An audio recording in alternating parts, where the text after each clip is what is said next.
Counting चल रहा है ना, काउंटर। हाँ, मैं सामी डायरेक्ट क्यों चुनूं? सवाल है, मन में आता है सवाल?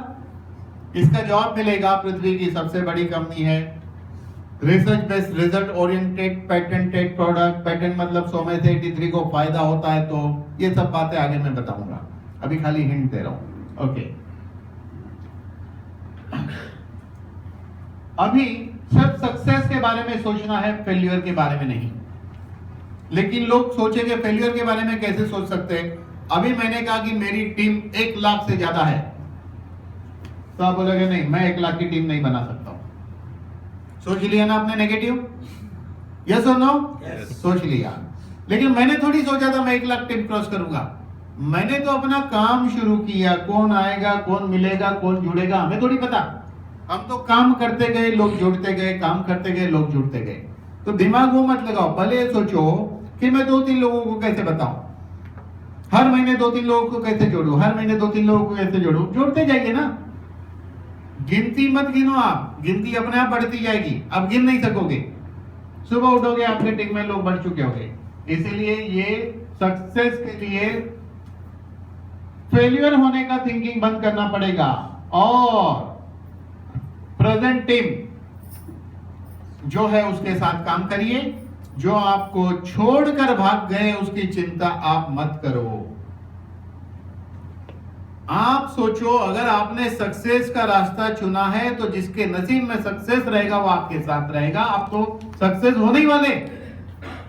देखिए, मैं तो सक्सेस होने वाला हूं। 4 आदमी अगर सामी छोड़ देता है तो मैं कहता हूं ठीक है, ये तुम्हारा प्रॉब्लम है, क्योंकि हमारे पास प्रॉब्लम नहीं है, हमारे पास सॉल्यूशन है। और सॉल्यूशन ये है कि हिंदुस्तान में 135 करोड़ लोग हैं, यही सॉल्यूशन है हमारी सक्सेस का।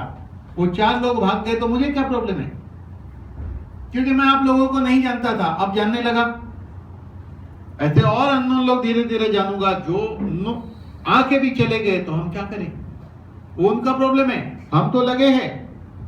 क्योंकि आगे हम कैलकुलेशन बताएंगे आपको। सिर्फ 20 लाख लोग आपके नीचे आ गए, 3 करोड़ रुपया हर महीने घर बैठे आएगा। कुछ करना नहीं है, घर से बाहर ही मत निकलना। आज मुझे जो पैसा आता है उसको कमाने के लिए मैं घर से बाहर नहीं निकलता हूं। जितना पैसा मुझे आ रहा है वो तो मेरा पेंशन है। आज मैं घर पे बैठ जाऊं तो उतना पैसा आना ही आना है, मैं काम करूं या नहीं करूं, वो तो मेरा पेंशन शुरू हो चुका है। कंपनी चलेगी, लोग काम करेंगे, क्योंकि सभी लोग मुझे जानते नहीं है, लेकिन है मेरे नीचे काम कर रहे हैं। लेकिन मैं काम इसलिए कर रहा हूं कि मुझे 20 लाख लोग जोड़ने हैं। पहला लेवल है ये। और 135 करोड़ लोग में से 20 लाख जोड़ना मुश्किल थोड़ी है। नागपुर की पॉपुलेशन कितनी होगी? 35 लाख। 35 लाख। चलिए 10 लाख यहां से जोड़ लीजिए, 10 बाहर से लाते हैं, अकबर बिरबल का ही काम कर लेते हैं, बढ़िया रहेगा। तो चलिए 10 लाख तो इनके नीचे आ गए। अब इनके नीचे एक आदमी है, उसके नीचे आ जाएंगे 5 लाख, उनके नीचे आ जाएंगे। दूसरे साइड वाले में 5 लाख आ जाएंगे, तो उसके भी 5 लाख हो गए। उसको 15 लाख बाहर से लाने पड़ेंगे लोग। तो कहने का मतलब लोग कहां से लाने हमें नहीं डिसाइड करना है। आप काम करते जाइए, लोग आते जाएंगे, क्योंकि ये गेम आपके हाथ में नहीं है। तो प्रेजेंट टीम जो है उसी के साथ काम करिए, उसे सपोर्ट करिए और आगे बढ़िए। हमेशा सॉल्यूशन के बारे में सोचिए, प्रॉब्लम के बारे में नहीं। प्रॉब्लम जिंदगी में कहां नहीं है। छोटे से छोटा काम करो, प्रॉब्लम आता है। बैंक में जाते हो तो कई बार प्रॉब्लम आता है। चेक में मिस्टेक होती, एक ही चेक लेके गए थे, गलत लिखा, फिर घर जाना पड़ता है, दूसरा चेक लाना पड़ता है। डिपॉजिट स्लिप भरी, मिस्टेक होता है, दूसरा भरना पड़ता है। प्रॉब्लम आया कि नहीं? प्रॉब्लम कहां नहीं आता है। शादी की तो घर में भी प्रॉब्लम आता है, लेकिन इसका मतलब नहीं कि छोटे से प्रॉब्लम में डिवोर्स कर लेते हैं, ऐसा है क्या? नहीं। लेकिन कामकाज में थोड़े से प्रॉब्लम आता है तो हम लड़ाई कर लेते हैं। प्रॉब्लम जिंदगी का एक हिस्सा है। मैं आपको एक बात बताता हूं कि हमारे यहाँ एक अच्छे, बहुत अच्छे बड़े लेवल के लीडर, कुछ वजह से उनको थोड़ा ईगो हर्ट हो गया। उनके जो जिन्होंने उनको लाया था उसके वजह से ईगो हर्ट हो गया। तो मैं तो जानता नहीं था, पहली बार मैं उनको मिला तो उनके जो कुछ प्रॉब्लम थे, ध्यान देना, बहुत काम की बात बता रहा हूं। ईगो हर्ट हो गया था कि जब बड़ा प्रोग्राम था तो कंपनी के जो ओनर है उनके हाथ से उनका सेलिब्रेशन नहीं हुआ, तो उनको थोड़ा फील हो गया। मुझे मिले तो मैंने कहा देखिए, जो कहानी हो गई वो हमारे हाथ में नहीं है। अब आगे हम ध्यान रखेंगे। चलिए तुरंत हम मीटिंग करते सीईओ से। हम लोग गोवा प्रोग्राम में थे, वहां कंपनी के मैनेजमेंट के लोग थे, चलिए अभी मीटिंग करते हैं। मैंने तुरंत फोन किया, मीटिंग नक्की की, मतलब चलो तुरंत एक्शन होना चाहिए, तुरंत एक्शन हुआ। जब हम मिलने के लिए जा रहे थे राजेश कुमार जी को, मैंने रास्ते में एक डायलॉग बोला उनको, वो डायलॉग उनको टच कर गया, बस हो गया काम। वो डायलॉग क्या था? मैंने कहा देखिए, हमें इस इंडस्ट्री में काम करने का पैसा नहीं मिलता है, हमें इस इंडस्ट्री में प्रॉब्लम सॉल्व करने का पैसा मिलता है। सक्सेस वो होता है जो प्रॉब्लम को सॉल्व करता है, सक्सेस वो नहीं होता है जो प्रॉब्लम पकड़ के चलते रहता है। आपको प्रॉब्लम सॉल्व करने आ गया तो ही आप सक्सेस हो सकते हैं, आप वो बहुत बड़ा काम कर रहे हैं। स्वामी के इतिहास में रिकॉर्ड बनाया है, 1000 लोगों का ओपन मीटिंग किया उन्होंने, रिकॉर्ड बनाया, 1000 लोगों का मीटिंग किया, ओपन मीटिंग, बीओपी जिसको बोलते हैं, प्रेजेंटेशन, फोटो भेजूंगा चाहिए तो हमारे पास फोटो, 1000 लोगों का मेगा बीओपी किया। अभी 1000 लोगों का मेगा बीओपी 27 तारीख को मुंबई में है, 1000 लोग आएंगे कर्नाटक संघ हॉल में, अभी मंगलवार को। तो प्रॉब्लम के बारे में मत सोचो, तुरंत सोचो इसका सॉल्यूशन क्या हो सकता है। हमने तुरंत सोचा क्या सॉल्यूशन हो सकता है। मैंने कहा चलिए सीए के साथ बैठते हैं, मिलकर डिस्कस करते हैं, आपकी क्या इच्छा है बताइए। जो हो गया उसको हम टाइम को रिवर्स ले नहीं जा सकते हैं, लेकिन आने वाले टाइम में आपकी क्या इच्छा बताइए, जिससे आपके पुरानी उस चीज को हम कवर कर सकें। सिंपल। तो इसीलिए हमेशा फोकस सॉल्यूशन पे चाहिए। हैप्पीनेस के बारे में सोचिए, दुखी मत होइए। दुखी होने के लिए हम नहीं पैदा हुए, हम हर क्षण खुश रहने के लिए पैदा हुए। इसलिए दुखी होना नहीं है, each and every moment very very important. चलिए फैमिली के बारे में सोचिए। सबसे पहले ध्यान देना, भी बहुत काम की बात बता रहा हूं। फैमिली के बारे में सोचिए। चलिए मैं आपको एक बात बताऊं, क्या आप एक नया आदमी मुझे मिलेगा तो मुस्कुरा के बात करेगा या एकदम मुंह बना के करेगा? मैं एक नए आदमी को मिलूंगा तो मुस्कुरा के बात करूंगा। क्यों? मेरी इमेज अच्छी गिरनी चाहिए। सही बात है, मुस्कुरा के बात करूंगा। हम इतना नाटकबाज रहते हैं कि मुस्कुरा के बात करते हैं एकदम मस्त, कि इनको तो अच्छा लगना चाहिए, है कि नहीं? ओके। लेकिन क्या घर में हम ऐसा है? बाहर हमारी फोटो कैसी रखते हैं? एकदम स्माइलिंग मस्त, लेकिन क्या वैसी फोटो मेरी घर में है क्या? बड़ा भारी सवाल है। मैं कहता हूं बाहर जितनी बड़ी फोटो है आपकी, जितनी अच्छी है, उससे अच्छी फोटो आपकी आपके घर में होनी चाहिए। घर में आपका व्यवहार ऐसा होना चाहिए कि बीवी को लगे इसका जैसा कोई हस्बैंड हो ही नहीं सकता दूसरा। जिंदगी में सोचे नहीं, जिंदगी में सोचे 7 जन्म तक यही मिले, लेकिन हर जगह में देखा यही 7वां जन्म ऐसा बोलते हुए। क्या सुनो? बच्चे को लगना चाहिए इसके जैसा बाप नहीं, बाप को लगना चाहिए इसके जैसा बेटा नहीं, पड़ोसी को लगना चाहिए इसके जैसा पड़ोसी नहीं। बहुत जरूरी है ये। जिंदगी एक नाटक है, नाटक ही करना है तो इतना बड़ा नाटक करो ना, नाटक ही करना है, नाटक ही जिंदगी है। घर में खूब नाटक करो, बीवी को लगना इसके जैसा आदमी नहीं, हमेशा अच्छी बात करो। वो टेढ़ी बात करे तो आप सीधी बात करो, फिर वो सीधी बात करेगी, आप भी सीधी बात करोगे, सब सीधा ही सीधा हो जाएगा, है कि नहीं? ये सिर्फ कहने की बात नहीं है, जो मैं कहता हूं वो मैं करता हूं। आप लोग नहीं जानते, लेकिन वो मनोज जी जानते हैं, नीरज जी को पता है, इनको पता है, विनोद जी को पता है। मेरे पूरे बिल्डिंग में, मेरे घर में, मेरे रिलेटिव, मेरे दोस्तों के साथ मेरा ऐसा ही व्यवहार है जैसा मैं कहता हूं। मेरी फोटो बहुत अच्छी है, तो मेरी हर क्षण कोशिश होनी चाहिए कि मेरी फोटो ना खराब हो। इमेज बनाइए, बहुत जरूरी है। तो आज से अपने घर में जाकर अपनी फोटो को अच्छी कर लो। आज से नक्की करो हमारा व्यवहार फैमिली के प्रति, घर के हर सदस्य के प्रति अच्छा रहेगा।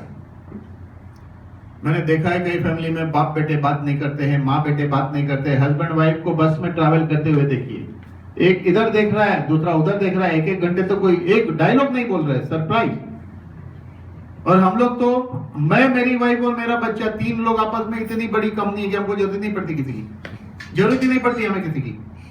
अभी हम लोग हांगकांग गए थे, 99 लोग थे, तो हम लोग 3 लोगों का ही कंपनी था, लेकिन दूसरे कई लोग कपल में आए थे, वो घूम रहे थे दूसरे के साथ, उसकी वाइफ घूम रही है दूसरी लेडीजों के साथ। इस तरह का हमने देखा, क्योंकि फोटो उसे बाहर अच्छी रखनी है।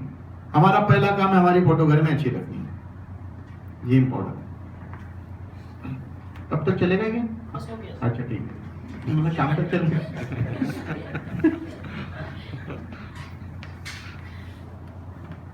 वैसे मुझे दिक्कत नहीं आती इन चीजों का, प्रॉब्लम नहीं है। तो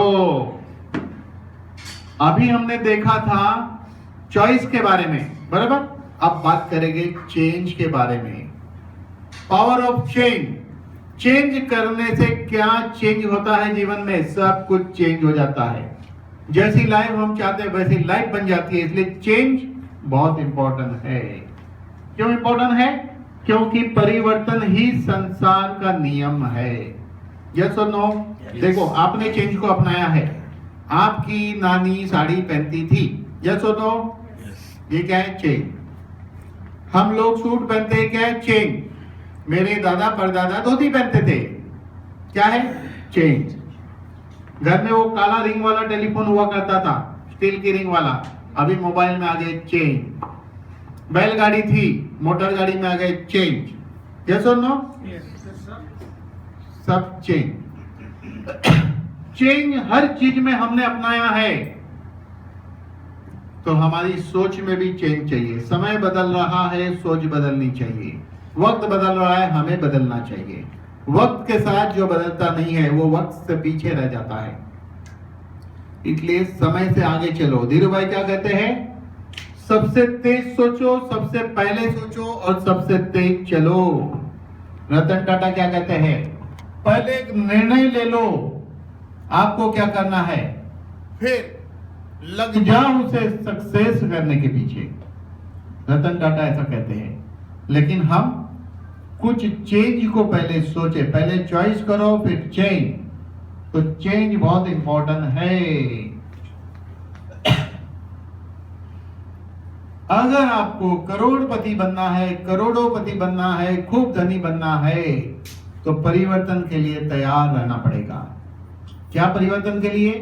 अभी तक जो करते थे उसमें अभी तक क्या मिला ये अभी आपको पता है, लेकिन अभी तक जो करते हैं उसके साथ एक चेंज, एक नया काम करेंगे तो आगे आने वाले वक्त में अभी जो चल रहा है उसका नुकसान किए बिना उससे कितना ज्यादा मिलने वाला है, ये आपको चॉइस करना पड़ेगा चेंज के लिए।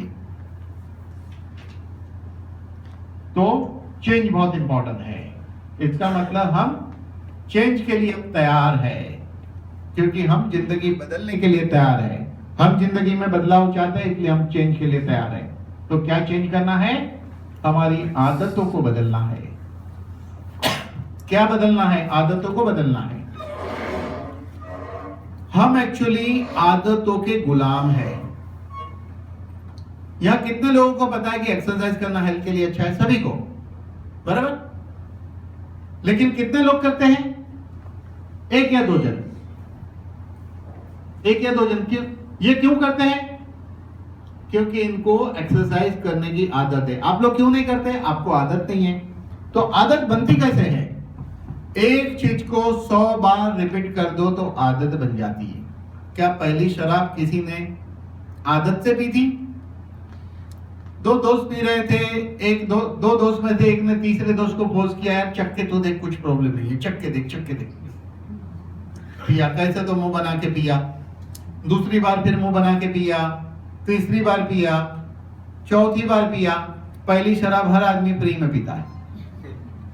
क्या कोई एक लड़के ने नक्की किया कि अभी मैं 22 साल का हो गया है, एक शराब की दुकान पे जाता हूँ, एक क्वार्टर खरीदता हूँ और पीता हूँ? क्या किसी ने ऐसे ही शुरुआत की थी शराब की?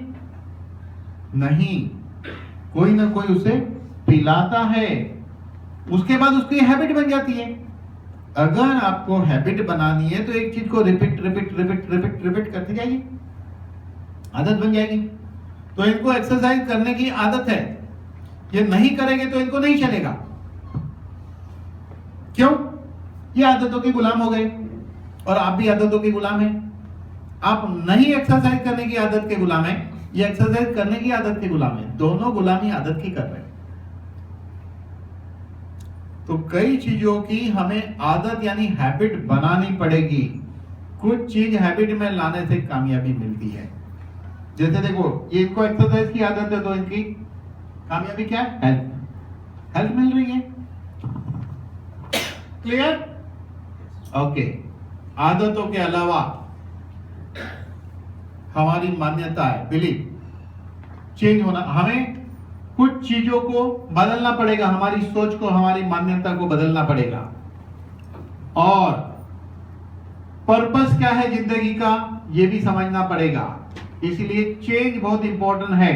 अब पहले चॉइस की बात की, फिर चेंज की बात की। जो चॉइस किया है उस चॉइस को पाने के लिए चेंज चाहिए, और उस चेंज के बाद आपके अंदर पागलपन चाहिए उसे पाने का। आपको पता है मजनू का पागलपन लैला के लिए था। आपको क्या लगता है लैला कोई अप्सरा थी?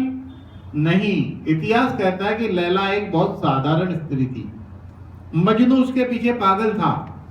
तो वहां के राजा को भी लगा कि इसके पीछे पागल है, तो ये है कौन लैला? लैला कौन है? तो लैला के पीछे इतना पागल था मजनू कि उस पिक्चर में एक सीन है, एक बहुत बड़ा दृश्य उस पिक्चर का। मेरी निगाह से मैंने बरसों पहले देखा था, वो बात मैं आपको बता रहा हूं। उसमें एक दृश्य ऐसा है कि मजनू, देखिए बजने दीजिए, मुझे एक मूवी बताइए जिसमें बैकग्राउंड म्यूजिक ना हो। तो भी हम डायलॉग तो सुनते हैं ना, तो बजने दो ना, क्या प्रॉब्लम? बैकग्राउंड म्यूजिक है ये, बजे भले, क्या प्रॉब्लम है? ओके। एक सीन है उस मूवी में कि मजनू रेगिस्तान के अंदर लैला की याद में लैला लैला लैला लैला पुकार के जा रहा है। वहां रेगिस्तान में एक बूढ़े बाबा नमाज कर रहे थे। तो उस बाबा ने उसको कहा कि अब तो ऊपर वाले से डर, अब तो ऊपर वाले से डर कि कयामत के टाइम तो उसे क्या जवाब देगा। तो उसने क्या कहा मालूम है?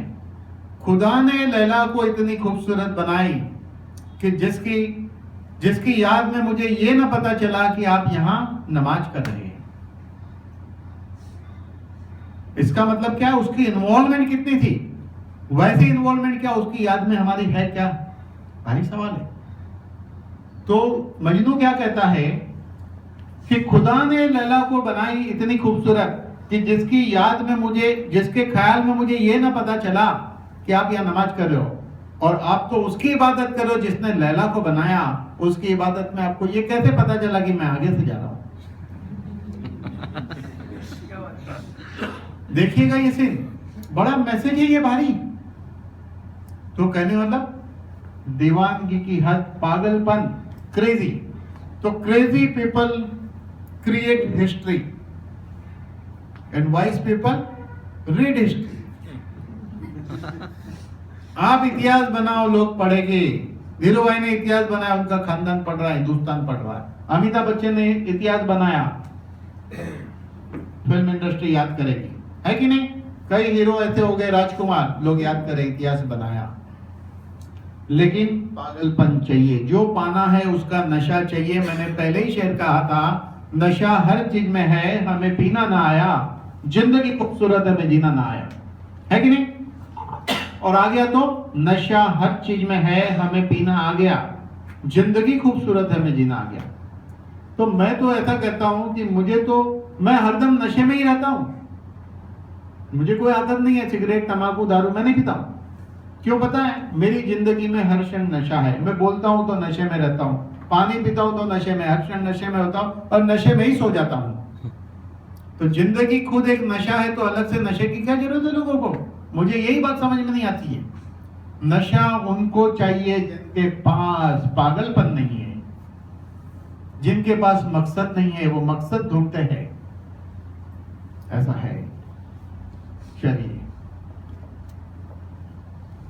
और एक बार पागलपन की हद पे जाइए और सक्सेस को चख कर देखिए। थोड़ा सा चख लोगे ना तो पूरा पाने की तमन्ना पैदा होगी।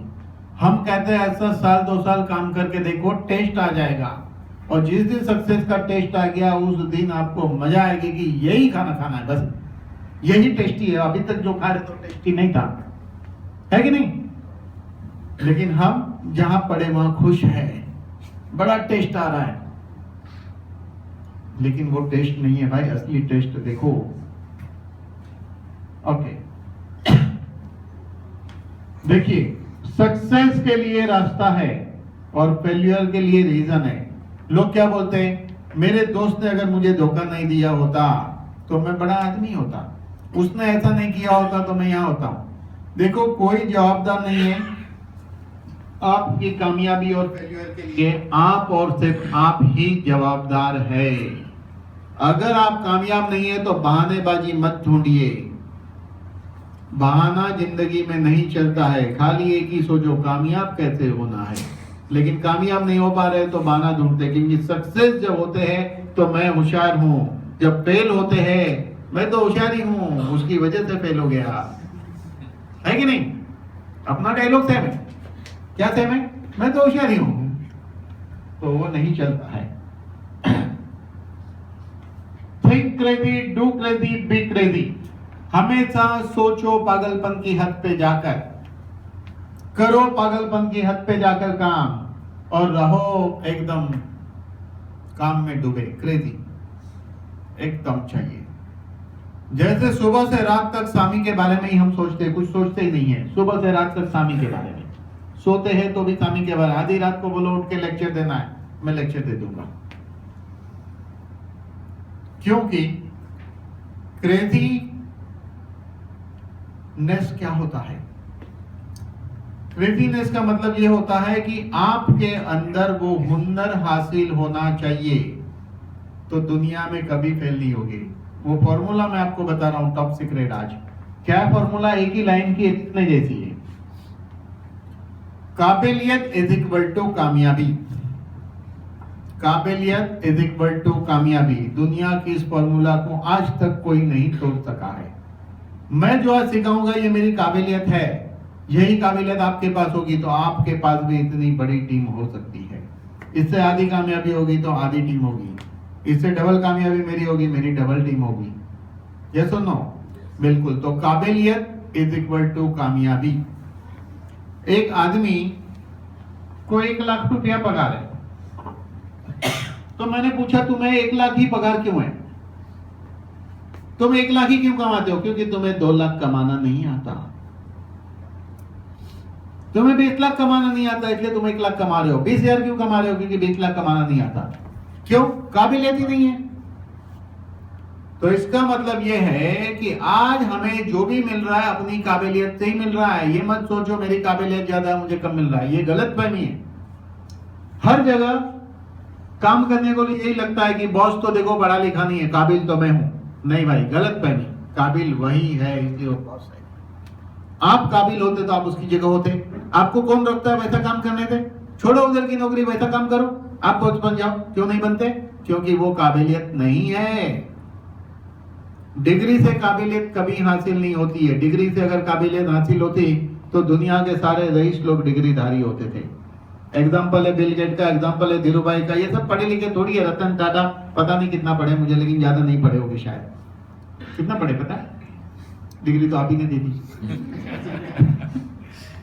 तो कहने का मतलब यह है कि डिग्री से कुछ नहीं होता है, काबिलियत से ही सब कुछ होता है। ये काबिलियत स्कूल कॉलेज यूनिवर्सिटी में सिखाया नहीं जाता है। काबिलियत सीखनी पड़ती है खुद, तब जाके होता है काम।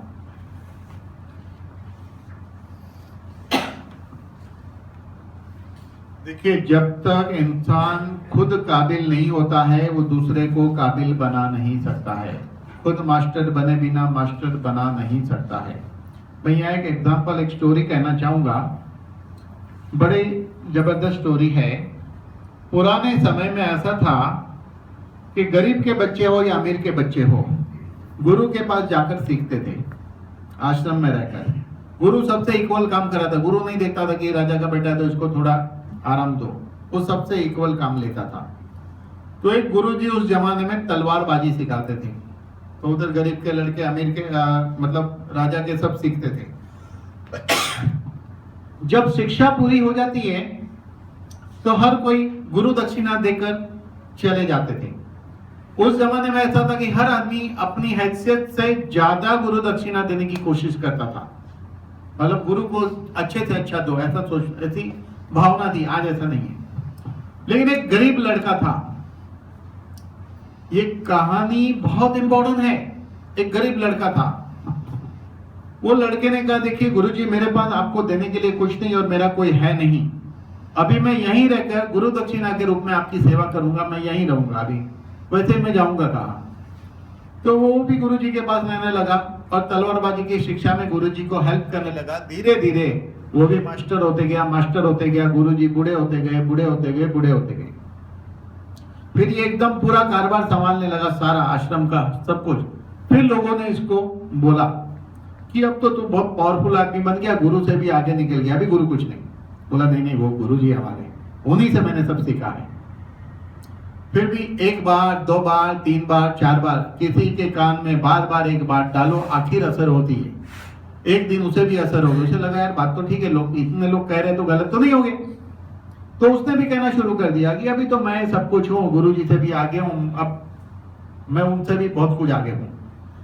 ये बात गुरु जी के कान पे आई खबर, तो गुरु जी ने उसे बुलाया, बेटे मैंने ऐसे सुना है, तो चलो एक काम करते हैं, एक महीने बाद ये तारीख को, पर्टिकुलर तारीख को हम लोग तलवारबाजी का मुकाबला रखते हैं। अगर लड़ते लड़ते गुरुजी ने कहा कि मैंने तुझे तलवार टच की तो मैं जीत गया, और लड़ते लड़ते तूने मुझे तलवार टच की तो तू जीत गया। तलवारबाजी कर रहा था ना वो, एक नोक पे लाके अब चल तेरी जान दे रहा, पक्ष रहा हूं, देखा ना ऐसा, गले पे नोक लाकर। तो डन हो गया। लोगों ने समझाना शुरू किया गुरु जी को कि अरे आप बुढ़ापे में पागल हो गए लगता है, कहां वो जवान आदमी और कहां बूढ़े, कैसे टिकोगे उसके सामने। लोग बोले गुरु अभी सठिया गया है। लेकिन शिष्य के कान पे खबर आई कि गुरु जी ने खास किस्म की तलवार बनाने का ऑर्डर दिया है। तो उसने ढूंढा ढूंढा ढूंढा, तो उसे पता चल गया कि एक आदमी तलवार बनाता है, उसके पास गुरु जी ने ऑर्डर दिया हुआ है। गुरु जी ने वहां पर ऑर्डर दिया हुआ है, एक आदमी तलवार बनाता है।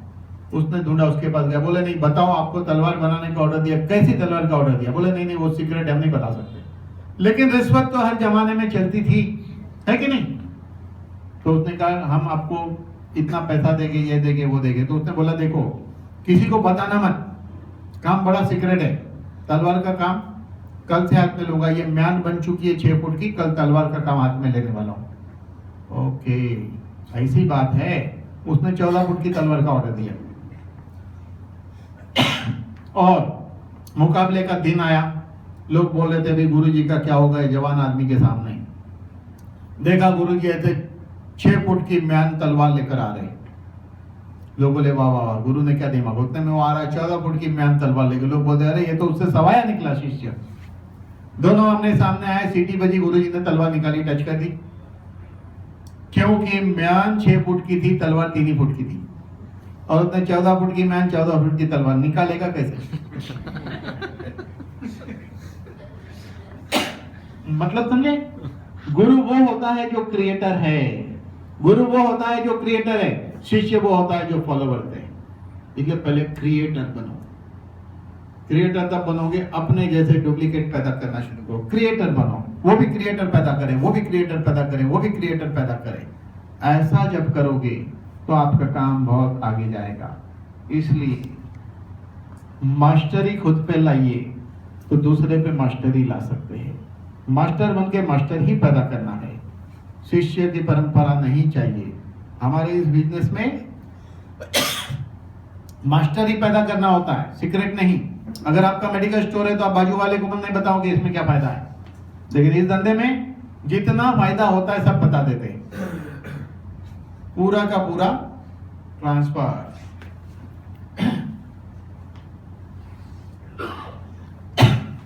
तो ये कौन सा बिजनेस है, मल्टी लेवल मार्केटिंग।